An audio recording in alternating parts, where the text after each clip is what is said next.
Ama namin, salamat sapagkat kayo'y Diyos ng kapayapaan, katiwasayan, katahimikan. Nawa ito ang aming maunawa at ito rin ang aming matamasa sa buhay na ito. Patawarin niyo po kami sa mga kasalanan namin, Panginoon. Punuin niyo po ang mga kakulangan namin. Linisin niyo po ang aming mga karumihan. Itindig niyo kami sa iyong harapan, Panginoon, ayon sa iyong awa at habag. At nawa, kayo po ay mangusap ng may kapangyarihan, maunawa namin at maipamuhay ang nakapagpapalaya ninyong karunungan. Lord, speak in power and majesty. Heal us of our spiritual sicknesses. Strengthen us and empower us, even physically, so that we may have the strength to focus on your word and on your blessing to us. Be our speaker, Father. Kayo po ang maging tunay na tagapangaral. Gamitin nyo lang lingkod nyong kasangkapan, pero yung karunungan nyo ang aming marinig at ang aming maipamuhay ngayon. Salamat po sa ngalan ng iyong anak na si Jesus. Amen. Kapayapaan, napakahalaga. How to have and enjoy peace. Proverbs 15:17. Contemporary English version po ang ating babasahin. A simple meal with love is better than a feast where there is hatred. So dalawang contrasting ideas, isang simpleng kainan at isang handaan, isang piging. Sabi niya, mabuti pa kung simple na lamang ang okasyon, simple ang pagkain at kainan, kung ang nangingibabaw ay pag-ibig, kesa naman sa isang napakalaki ang granding handaan, pero may kagulo, may pagkakagalit at mayroong hatred.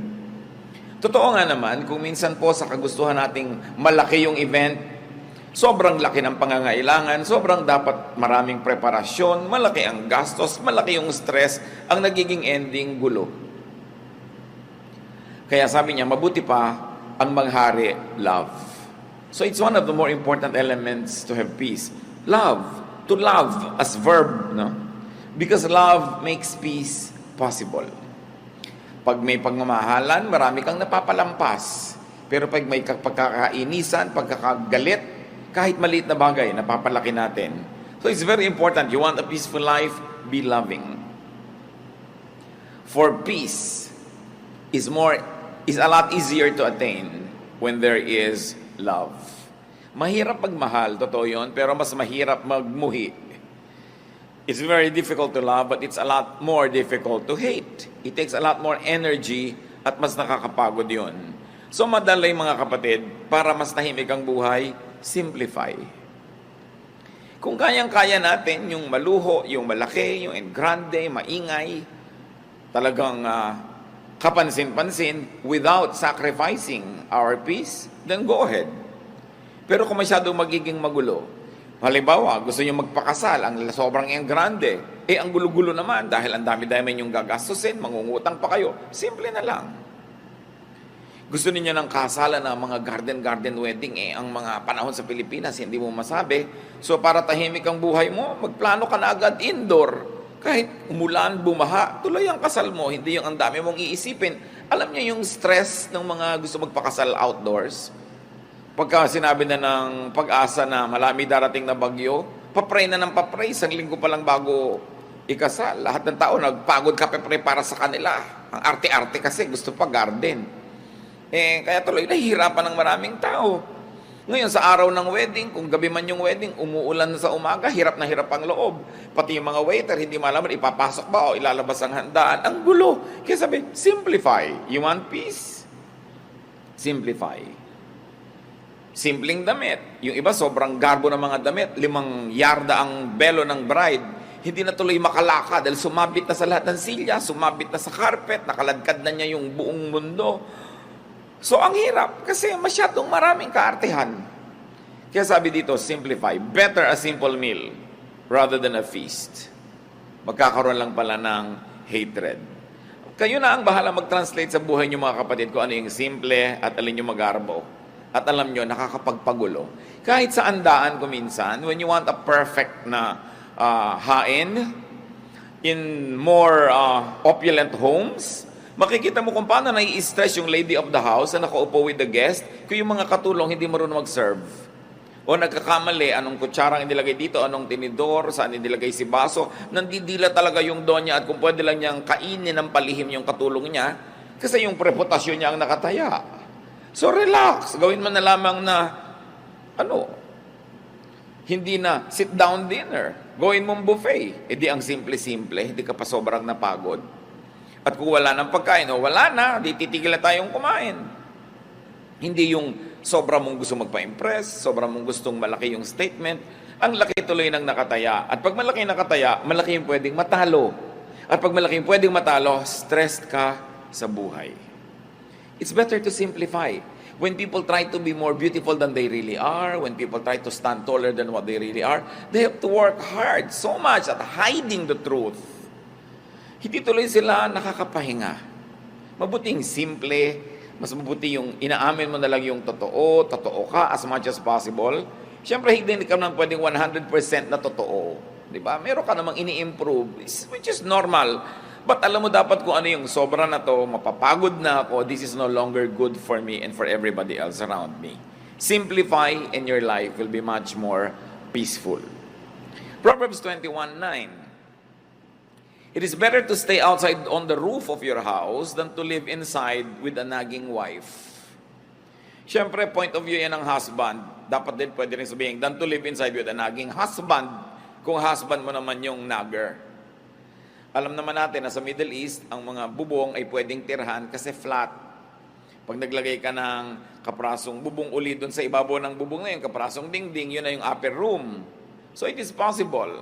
But what Proverbs is saying is, mas masarap yung tahimik kahit nag-iisa ka na lang, malayo ka na lang sa mahal mo sa buhay. Kung nagger naman ang lagi ang pinaggagawa, kailangan tahimik ang buhay. Isang lesson dito mga kapatid, you want a peaceful life, don't nag. Mas marami naman talagang wives na guilty nito, pero hindi ito exclusive to women. May mga men, sila yung nagger. Don't insist on your own way. Bakit ba may nagnanag? Because somebody insists on your own way. Gusto ni Mrs.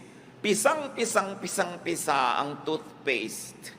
Yung walang natitira, hindi uka-uka, tuwid na tuwid. Gusto mo pala, di ikaw ang gumawa. What you want for yourself. Kung yung husband mo, gusto niya uka-uka, tabi-tabingi. Pareho lang naman kayo ng right bilang mag-asawa. Why impose on him na lagi niyang gandahan yung pisa ng toothpaste? Diba? O gusto mo, bumili kang dalawa, isa sa'yo, isa sa kanya. Tahimik ang buhay. But why impose your values on somebody else? Because you think you're better? Because you think you're superior? Kaya nagkakagulo mag-asawa. Because you impose. Gusto nung isa ang lamig-lamig ng aircon, gusto nung isa mainit, maghiwalay kayo ng kwarto. O wala na lang aircon para walang gulo.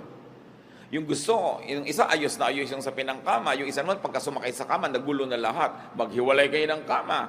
Ngayon, ayaw mo maghiwalay, tiisin mong magulo. Gusto mo pala mag-ayos ka. Pero kung ayaw niya mag-ayos, don't impose.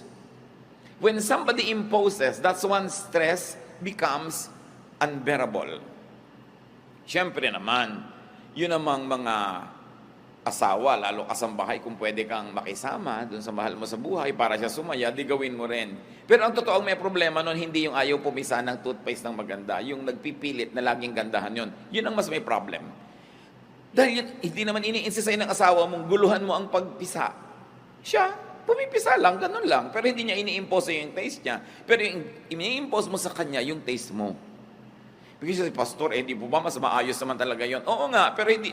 Sa 20 taon ba, nakasasabi mo sa kanya na natutunan na niyang pisain ang tama? Di ba ang dami niyo na naging gulo dahil lang dyan? Tanggapin mo na lang o magpalit ka ng asawa.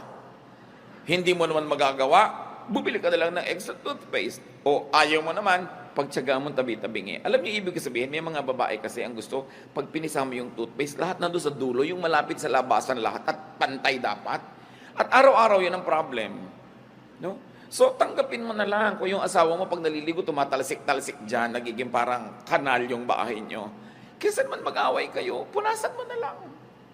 O magdalawa kayo ng banyo kung meron kayong budget. Pero hindi pwedeng i-insist mo sa kapwa mo kaning gusto mo, kahit asawa mo siya. We were created as individuals with individuation. Don't nag, don't insist on your own way. What you want for yourself. What you want done, do yourself.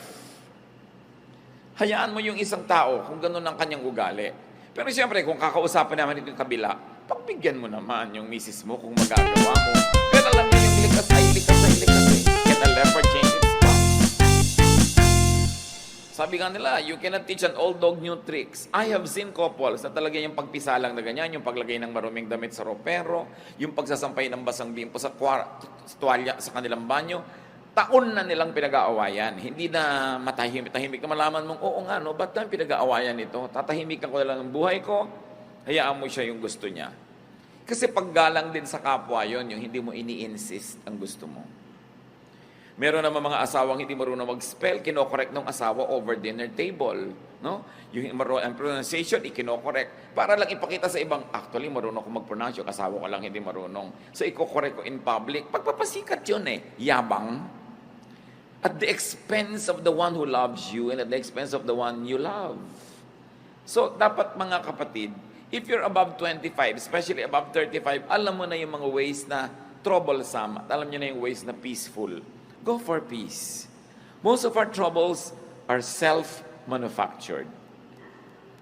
Ngayon, kung ikaw naman yung asawang ninanag, don't invite nagging para din tahimik. Do your part, do your duty, do what you must. Kung pwede mong pagbigyan, para tahimik kayo, di pagbigyan mo. Move on time. Yun naman mga ninanag kasi, kung anak yung ninanag, hindi pa kasi sumusunod agad. Kung sumusunod ka na ba naman agad, di tapos na rin yung nagging. Many people nag because they don't get the results that they want. So you want them to stop nagging, give them what they want. They'll stop. Now, if you want naman to stop this trouble in your life, change your standards so you don't have to nag. Both parties have to do something to have peace. Especially in a home, it takes at least 2 people to make trouble. At kung ikaw yung laging ninanag, do things well. Lalo yung mga anak, may karapatan naman ng mga magulang yung inag kayo because hinuhubog kayo sa tamang ugali. Tsaka siyempre sila yung may authority sa bahay So, kailangan ka mag-conform sa ganong authority. But family members, stay away from vexations. Kung ikaw yung may tendency to nag, check yourself and nag less. Change your standards. Value peace in the home more than your sense of orderliness or your sense of what should be. Ngayon, kung ikaw naman lagi yung ninanag, pagbigyan mo yun ng nanag para tumigil na rin siya habang kaya mo. Kung ikaw yung lagi nalang pinapaalalahanan, tandaan mo na para hindi ka napapaalalahanan. Mahalaga tahimik. Do not allow yourselves to be vexed. Sabi nga close the door that brings in the draft.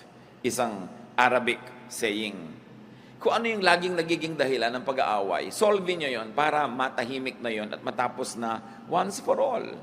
Kasi alam nyo yung may trouble, lalo sa sambahayan, para ka naglalakad, nakasapatos ka na may bato sa loob, masakit, mahirap. Why live with it when you can live without it comfortably? But it's only a matter of deciding that, yes, I'm going to value peace. More than the standards that I like, and probably more than my personal inclination, mas mahalaga that there's a climate of peace. If you have to choose, settle for physical rather than spiritual or emotional discomfort. Meron kang benefit. It will give you more money. It will make your life more comfortable. It will give you more things. Pero alam mo, dadalahin ang konsyensya mo, mababagabag ka, mahihirapan ang loob mo. Mas pahalagahan mo, kapatid, yung kalooban mo. Nothing outside the body can compensate for something that is sick inside it. Lalo kung espiritu o puso. So magbigay na, maglingkod, para ka nalang matahimik. Kaya sa i-insist mo lagi, this is my right, this is my right. Pero lagi naman kayo nag-aaway, sige na nga. Doon sa mga agaw-agawan ng mga magkakapatid sa mana, dapat pantay-pantay, eksaktong-eksakto. Pero sa pagpapa-eksakto mo, sobrang nagiging gulo dahil meron talaga mahilig mang lamang. O kung hindi mo ikakamatay, ibigay mo na ng tahimik ang mundo. Lalo't alam mo na talaga makikipagpatayan siya, makuha lang niya yun. Ba't ka naman makikipagpatayan? Ibigay mo na lang. Lalo't hindi mo naman ikamamatay na ibigay yun para kayo tahimik. Alam niyo yung gulo, mga kapatid, expensive. You say, pagka naman ibinigay ko, mawawalan ako ng ganitong halaga. Pero ang bagkanong nawawala sa iyo na tumataas ang presyon ng dugo mo, nagkaka-stress ka, tumataas ang blood sugar mo, naapektuhan ang iyong kidney, naapektuhan ang iyong desisyon, naapektuhan ang itsura mo, yung mukha mo. May cost yun, hidden cost. Most of the time, we pay for those costs without knowing it. Na mas nalulugi tayo sa pagpipilit nating maging dapat makatuwiran, dapat yung right ko, dapat yung duty niya, dapat ganyan. Pero kakahanap mo nun, lalo tayo na maibigay sa'yo, gumugulong buhay mo, gumugulo din yung iba. Ang mahalaga, tahimik. Kaya ang sabi ng Panginoon sa Matthew 5:41 to 42, if a soldier forces you to carry his pack 1 mile, carry it 2 miles. When people ask you for something, give it to them. When they want to borrow money, lend it to them.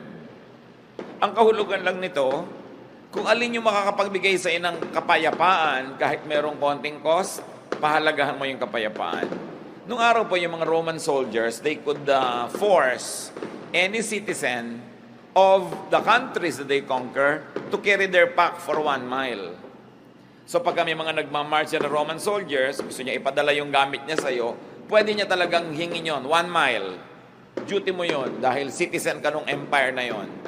Pero sabi nga, pinipilit ka magdala ng 1 mile, gawin mo pang 2. Kung yun na ikakatahimik ng buhay mo, kesa pagpipilit mo na ayoko, pero gumulo naman ang buhay mo, dalin mo na nakapag-exercise ka pa. Yung may umuutang sa'yo, tago ka ng tago, dumadaan ka pa sa bintana, halos magkahulog-hulog ka, nagkakasinusunungaling ka sa pagtatago, may ipapautang ka naman, pautangin mo na nang umalis na. Tahimik ka na, kesa ayaw umalis sa tapat ng bahay mo. Ang sinasabi lang ng Panginoon dito, maraming bagay na may halaga, hindi lang pera ang mahalaga.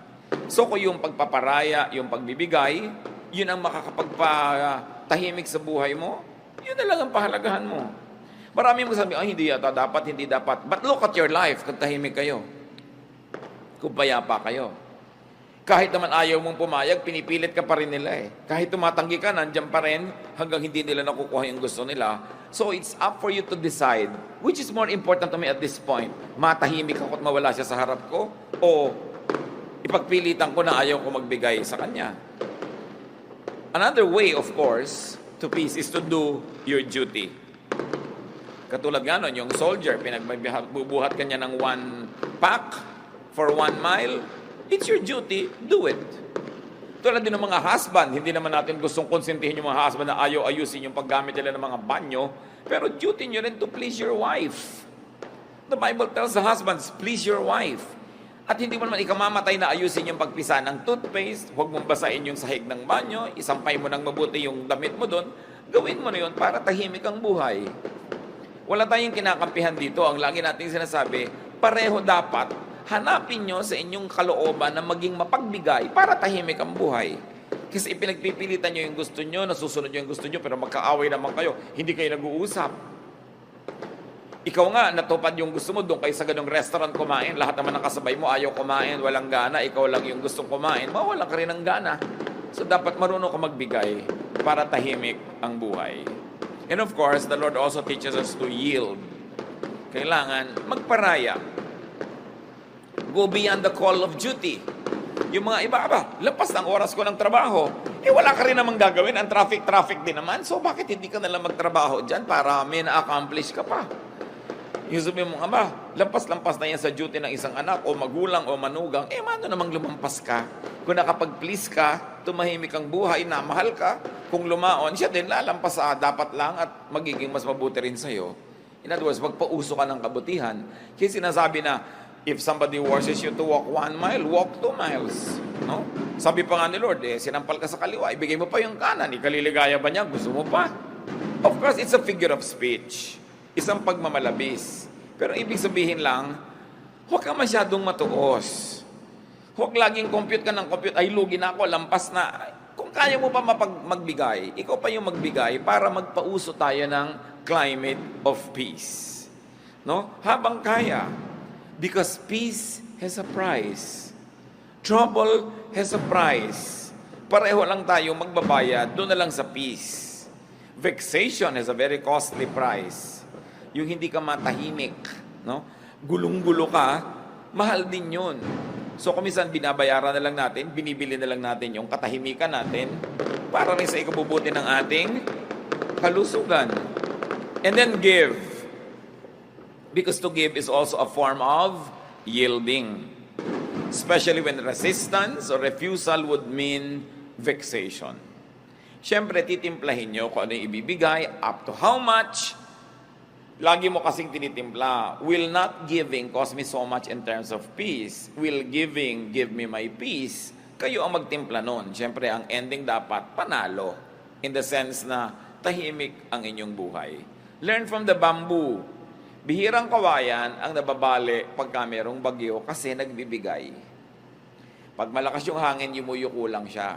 Yung mga punong matitigas, yan ang mga nababali kasi lumalaban sa hangin. There is wisdom in yielding. Galit na galit yung mahal nyo sa buhay, yield. Kahit hindi kayo sang-ayon. Bukas, pag malamig na yung ulo niya, tsaka naman kayo magsalita, huwag nyong labanan yung hangin na malakas kasi baka lang kayo mabali. Kailangan marunong ka magparaya. Isa pa sinasabi sa 1 Timothy 6:6-7, para tayo payapa. And religion does make your life rich by making you content with what you have. We didn't bring anything into this world, and we won't take anything with us when we leave. At totoo nga naman, wala kang dala sa mundo, wala ka ring dadalhin pag alis mo rito. So kailangan daw ang tao merong contentment. Learn contentment. Have what you like, if you can have it. But if you cannot have what you like, learn to like what you have. Then tatahimik ang iyong buhay. At kailangan ng tao kontento. Mataas ang pangarap mo, pero kung sa kadinala ng kakayahan mo, magsaya ka na doon. Mangarap ka uli, reach out further, pero kung sa kalang dinala ng araw na biyahe mo, doon ka lang nakarating, learn to be happy with it. Because you will always, if you will always desire for what you do not have, if you will always complain for the things that are not within your reach, you will only be miserable. Hindi lang nadadaan sa pagkain, sa clothing ang buhay, marami pang iba. Sabi sa Luke 12:13, life is more than food or clothing. Siyempre, metaphor yan, isang talinghaga, yung food and clothing for all the material things that we desire. Sabi, well, okay, plant so you harvest, reach out, far, wide, pero kung doon ka na lang dinala ng buhay, sa kabila ng pagsisikap mo, mahalin mo kung anong binigay sa'yo ng Panginoon, appreciatein mo kung anong kalagayan mo ngayon. Huwag kang laging magsikap, magpayaman, magpasikat, maging makapangyarihan. Kasi yung pagyaman, pagsikat, pagiging makapangyarihan, hindi yan garantiya na lagi kang mas sasaya kung mas sikat o mas mayaman o mas makapangyarihan. Ang problema ko minsan sa yaman, kailangan mo uli ng napakaraming yaman to maintain it. Ang problema sa kapangyarihang natikman, kailangan mo ng mas marami pang kapangyarihan to maintain it because somebody else likes it. And in getting it or keeping it, a lot of trouble can come into your life. 1 Timothy 6:8-10. So we should be satisfied just to have food and clothes. People who want to be rich fall into all sorts of temptations and traps. They are caught by foolish and harmful desires that drag them down and destroy them. The love of money causes all kinds of trouble. Some people want money so much that they had given up their faith and cost themselves a lot of pain. Sabi, kailangan maging satisfied ka with simple things. Yung sinasabi namang food and clothes, talinghaga sa simple. Hindi sinasabing magpakasimple ka na lang all your life, pero kung yan na lang talaga ang narating mo na hindi mo sinacrifice ang pagiging mabuting tao, ang pagiging anak mo ng Diyos, well, learn to be happy with it. Sabi yung sobrang pagnanasa na yumaman o magkaroon ng sobrang higit-higit sa kailangan naman nila, naububulid lang sila sa napakaraming mga gulo. Natatrap sila ng kanilang mga kung ano-anong pinaggagawa para lang makuha nila ang kanilang mga gusto. The trouble with having a lot of wealth is that everybody else wants it, so you have to keep fighting them to keep it. The same with power, the same with fame. Same with beauty. Pag binayayaan ka ng Lord ng kagandahan, masatisfy ka, at kung na-maintain mo yan sa parang hindi naman nasisira ang kalusugan mo, buhay mo, budget mo, well, do it. Pero kung nasisira na yun, hayaan mo nang tumanda ka. Diba? Kesa naman sa umabot na yung pusod mo sa pisngi mo, akala ng mga tao, dimple. Eh yung pala talaga namang sobrang operasyon na pinagkakagawa mo, tanggapin mo na may edad ka. Tahimik naman yung buhay mo kasi hindi yung natatakot ka, baka kung ano yung pinaglalagay mo sa katawan mo, tapos ngayon tumatabingi na siya, nagkakaliko-liko na siya. Yung mga tattoo mong kilay nagiging berde na, yung mga inimplant na sa'yo umiimpes, lumalakad na yung mga kung ano-anong bahagi ng anatomy mo, di ba maguguluhan ka nun? So kung konting ayos, may effect, pero dapat alam mo kung ano yung magbibigay sa'yo ng gulo at huwag mo na lamang pagsikapan yun. Opt for peace more than for beauty. No? Kasi yung nagpapaganda pa ng sobrang maraming repair ginagawa, napagtatawa ng patuloy pagka nagkakamali-mali na yung nangyayari sa mukha niya. Alam niyo naman nagtatawa naman, mga inggit kasi yun eh. Kaya lagi natin pinagtatawanan yung mga nagkatabi-tabingi. Tumabingi. Inggit ka lang kasi di mo na-afford. No? So, all form of criticism comes from envy. Dahil kung talaga makadiyos ka, may tumatabingi yung muka, maaawa ka dapat. Pero ba't mo pinagtatawanan? Inggit ka siguro. Kung hindi man ngayon, noon. Kaya tuwang-tuwa ka ngayon na mas maganda ka pa. So, buti pa ako. Di ba ganun yun? Buti pa ako, hindi tumabingi yung muka ko. So, analyze din natin sarili natin. Baka meron tayong envy. Pero mahalaga mga kapatid, to be satisfied. Di ba? Kung 45 na yung bust line nyo, tama na. Anong gusto nyo? 90? Yung iba talagang wala na, nasusub-sub na halos, ayaw pang tumigil. No? Hindi natitigil kung ano na pinaggagawa sa katawan. Hindi lang sa physical repair. Yung sobrang honor na, gusto pa, nagngangangalngal dahil 99 yung grade. Ano ka ba? 99 na nga, yung kasunod mo, 88 pa lang, tapos ang lungkot mo pa, dapat matuto na tayong sumaya. Kung yun na yung best natin. Ito na yung buhay na naibigay sa inyo ng asawa nyo. Dati, ikaw ay isang may bahay na walang bahay, no? So, hindi ka na nagkabahay kahit kailan, may asawa ka naman, di sumaya ka na.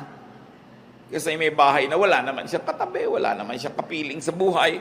Yun ibig sabihin, count your blessings. You are not better than the other person. But what's important is for you to count your blessings.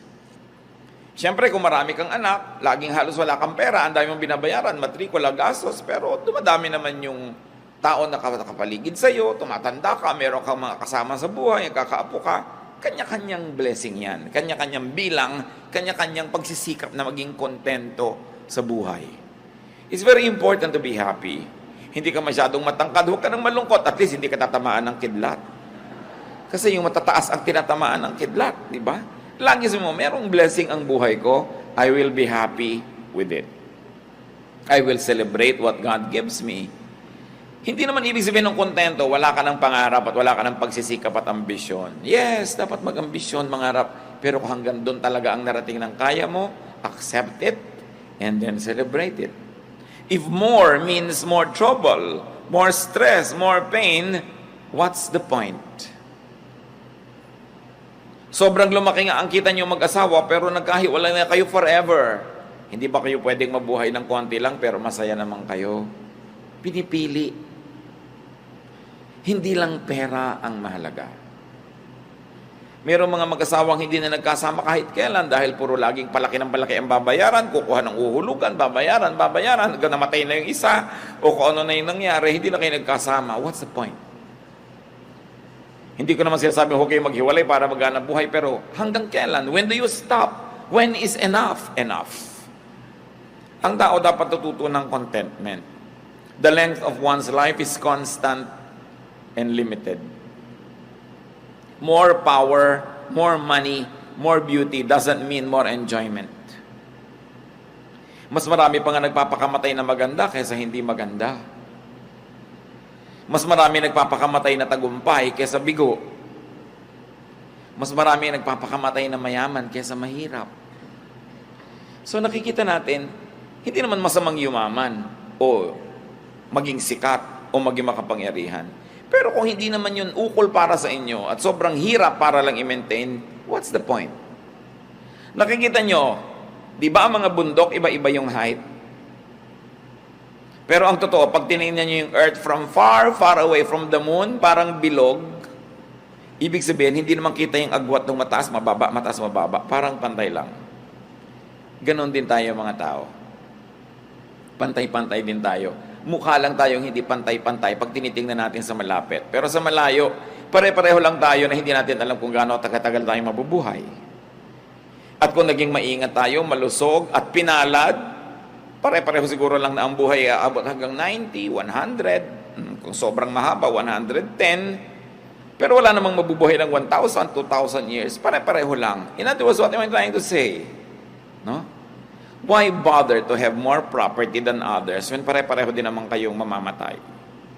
Why bother to be more beautiful than the other person na pareho lang naman kayo na hinihintay ng kabaong? Hindi masama kung madaling mangyari sa buhay mo yung mga yon. Pero kung sobra ang ibinabayad mo in terms of internal trouble, wag na lang. Live your life.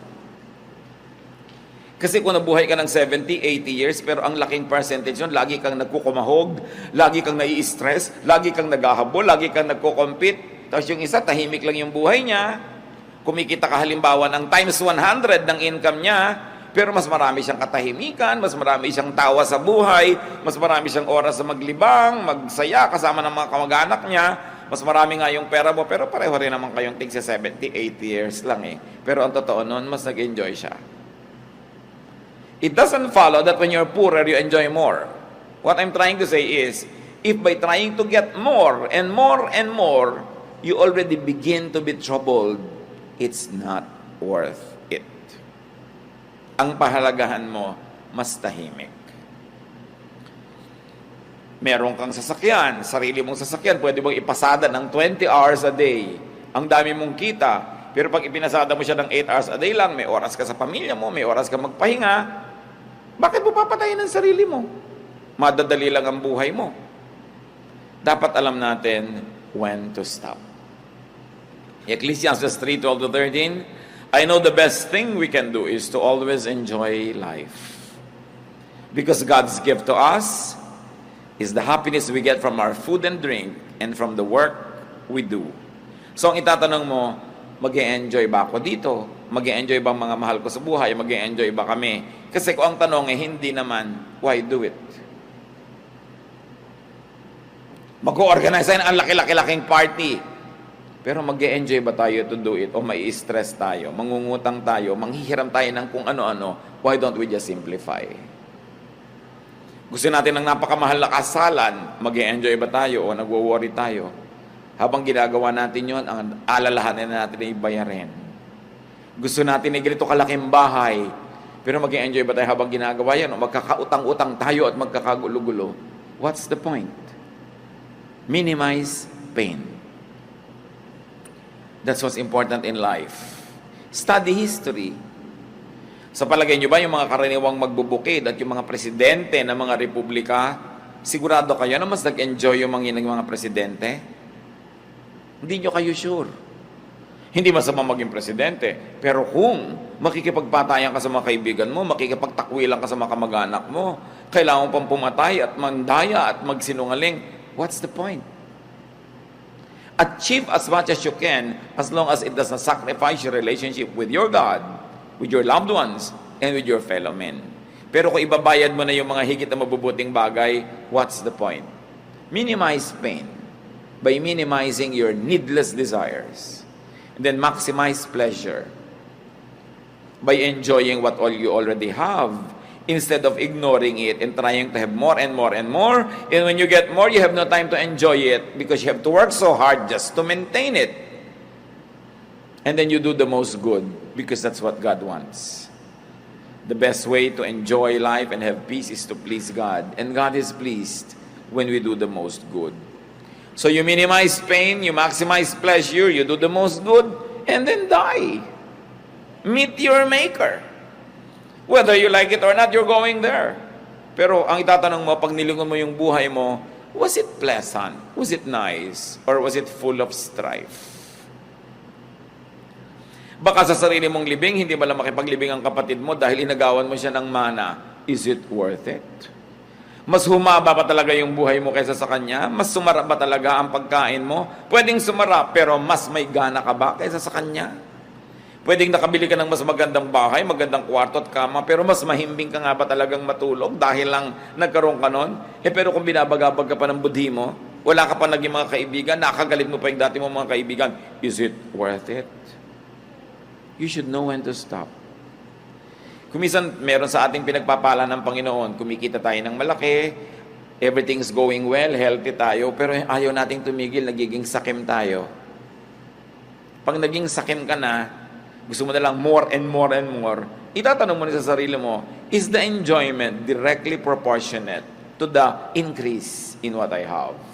Kasi may diminishing returns din yan. Alam niyo yun naman yung pera, mahalaga lang yan sa taong walang pera. Pag wala kang kapera-pera, 1,000 pesos means so much. Kaya pagka yung may mga 13th month pay, pagka end of the year, yung ibibigay mong 13th month pay, magkano? 10,000, 20,000, whatever it is. Sayang-saya yung pamilya, nagkakagulo kung anong kakainin at gagastusin nila. Pero kung ikaw na yung may-ari ng kumpanya, ang totoo, kahit 3 million pa yung madagdag sa pera mo, bali wala na eh. Nadagdag lang sa salansan mo, nadagdag yung number, but it doesn't give you as much happiness and pleasure kasi yung mga empleyado mong tuwang-tuwa dahil nakabili ng pagkaalat-alat na hamon. Hindi ko mas maraming pera, mas may enjoyment. So pag alam mo, ay may diminishing returns na, it means I must focus on something else. And it means probably how to enjoy more what I already have rather than on working harder and harder to have more and more, which does not proportionately add pleasure to your life. Inner peace is important because it gives man the time and space to hear God, to know God. So kung ang ating pagpapasikat, pagpapayaman, ang ating paghahangad, gumugulong isip natin, pati pagpe-pray hindi na natin magawa, wala na tayong oras, wala tayong panahon para magbulay-bulay ng mga mahalagang bagay. Para ano pa? When you don't hear God and know God more, you will lack the peace that you will need in this life. So know when enough is enough. Psalm 46:10, our God says, "Calm down and learn that I am God." Who will learn that God is God? Those who are calm, those who are peaceful, those who are quiet. But when your quests take away the calm, the peace, the quietude, you will have vexation.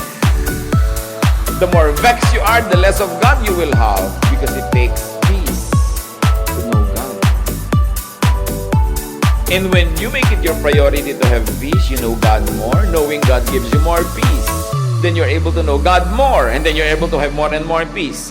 But the less peace, the less of God, the less of God, the less peace, baligtad, paubos ng paubos.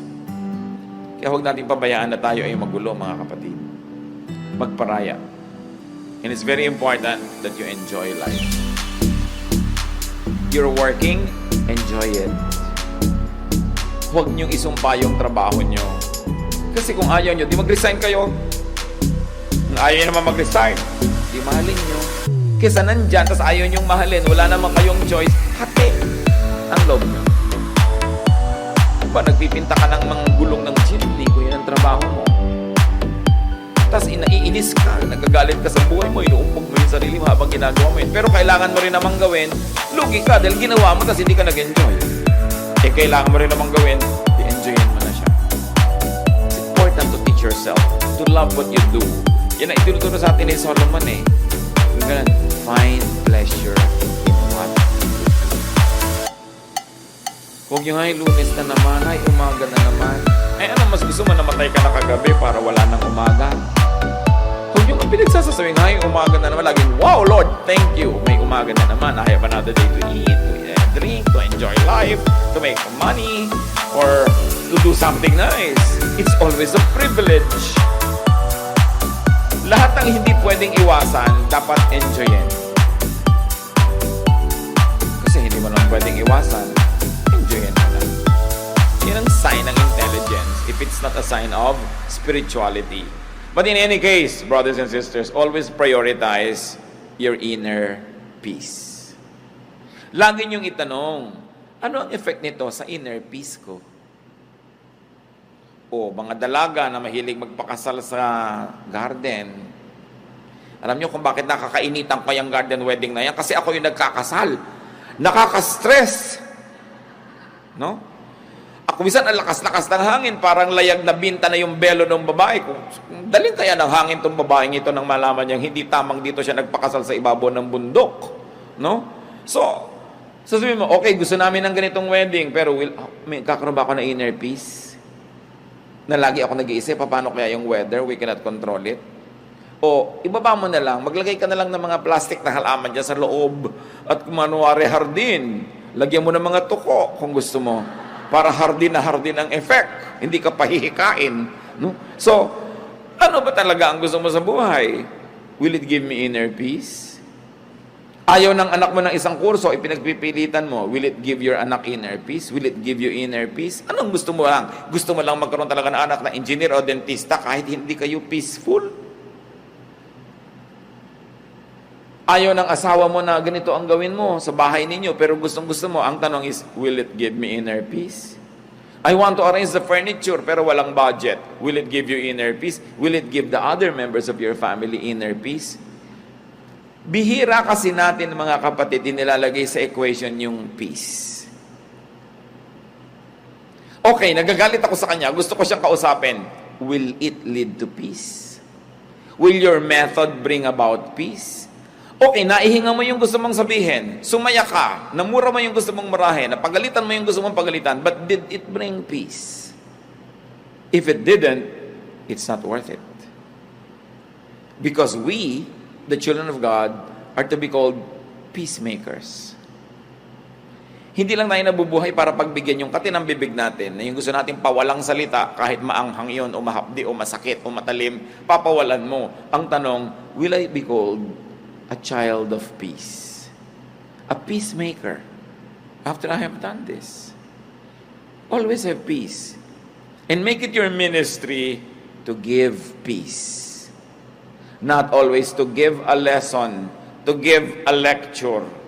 Give peace. Pag kayo nagbibigay ng kapayapaan sa inyong kapwa, hindi nyo sila kailangan itali sa inyong paligid. Sila na mismo ang magbo-volunteer na susunod-sunod sa inyo, sasama sa inyo, kasi peace ang napapala niya. Pero pag laging gulo ng isip, bagabag,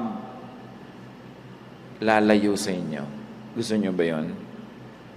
Bakit ang daming magagandang babae o magagandang lalaki nilalayuan ng asawa? Kasi hindi peaceful ang buhay nila. Merong dating babaeng mahal na mahal si lalaki, pero after 20 years, ayaw na niya, sinusumpa niya, hindi ko na kaya.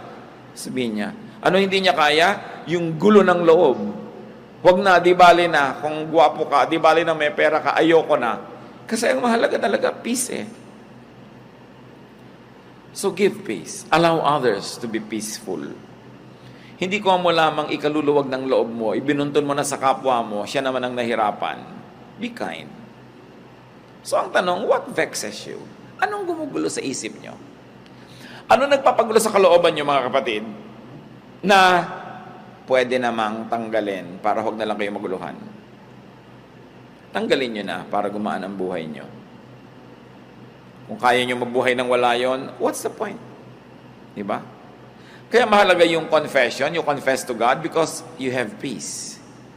Nagko-confess ka sa kapwa mo, hinihingi mo ng tawad yung kasalanan mo kasi you will have peace. And many times, it is our admission of our wrongdoing that will pave the way for a peaceful relationship. Pahalagahan natin yon. No? Hindi lang magkaroon ng pera, hindi lang makagbili ng ganito at ganon, kundi tumahimik ang ating kalooban. Maiksi ang buhay ng tao. Kahit bigyan ka pa ng 100 years, what is that compared to eternity? Sayang ang bawat araw at bawat sandali kung sa halip na tahimik ay magulo. Sayang ang lahat ng ating paghihirap kung ang magiging ending, magkakagulo lang, magkakagalit lang ang mga tao. It's pointless. God is God of peace. And if there's one gift that God would like us to enjoy, it is a life of peace.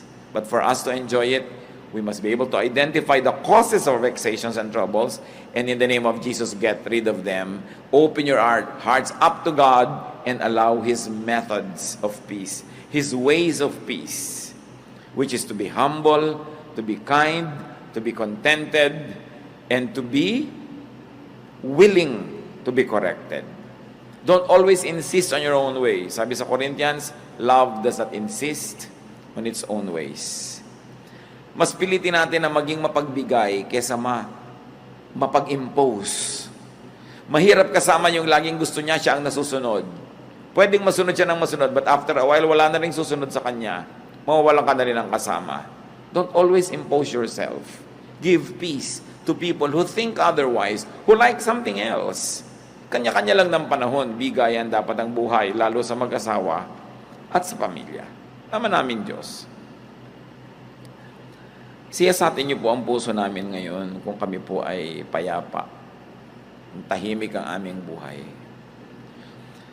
Dalawang uri ng kaguluhan, maaaring kaguluhang dahil sa aming pamamaraan ng buhay at meron namang mga kaguluhan na espiritual na kung tutuusin, meron din kaming pananagutan kung bakit kami nasuot sa magulong spiritual life.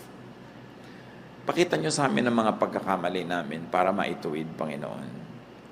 Pakita nyo rin yung pagiging naming selfish when we insist on our own ways. When our peace means trouble for other people. Teach us, Lord, to balance na may bigayan na marunong din kami magparaya para kumisa naman. Sila naman yung payapa. Kahit kami ang magbigay. Sa lahat ng mga pamilya dito, Panginoon, na ngayon ay pinaghaharian ng gulo, kanya-kanya, agawan, awayan, pataasan ang mga pride, kanya-kanyang mga kasakiman. Patawarin niyo kami at ipakita niyo sa amin ang pananagutan namin at nawa maging daan kami, Panginoon, para gamutin niyo ang aming mga pamilya. Bless every family represented here. And through the people that hear your word and obey your word, O God, let your peace come into every family. Even workplaces, even communities and organizations. Pero una ngayon ang hinihiling namin, Panginoon, siyasatin mo ang puso namin at ipakilala mo, ipamukha mo sa amin ang mga pamamaraan, ugali, pag-iisip namin na kalaban ng kapayapaan. Nagbubunga pa ng gulo. Gulo sa aming kalooban, gulo sa aming kapaligiran, gulo sa aming mga relasyon. Teach us your ways, O God. Your ways that are peaceful and peaceable. Your ways that not only bring about peace in us, but also promotes peace wherever we go. Teach us and make us agents of peace. Lalong-lalo, Panginoon, kung kami may impluensya, maybe our office, our job, our work, our job description, our rank, our title, sinusuko namin ito, Panginoon, para maging kasangkapan mo ng kapayapaan. Lalong-lalo ang aming mga dila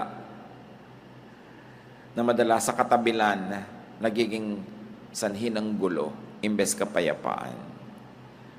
Turuan mo kami, Lord, na pag kami mga kakilala kami na nagkakagalit, huwag kaming kumampi, kundi maging agents of peace.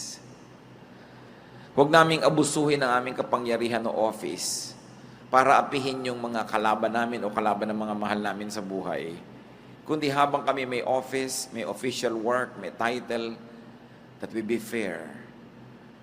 Maalala namin na ang bawat trabaho binibigay mo sa amin is your trust. And you want us to be agents of your peace and fairness and justice. Teach us, O God. Magbulay-bulay tayo, mga kapatid. Pakinabangan natin ang sandaling ito. At nang tayo'y magiging lalo pang tahimik, ang lahat ng kilala natin ay matahimik dahil sa ating impluensya. At ating mga tahanan, mas lalong magkaroon ng kapayapaan dahil sa ating mga pamamaraan. Lord, in silence, may you allow us to reflect. Teach us how to enjoy lives of peace.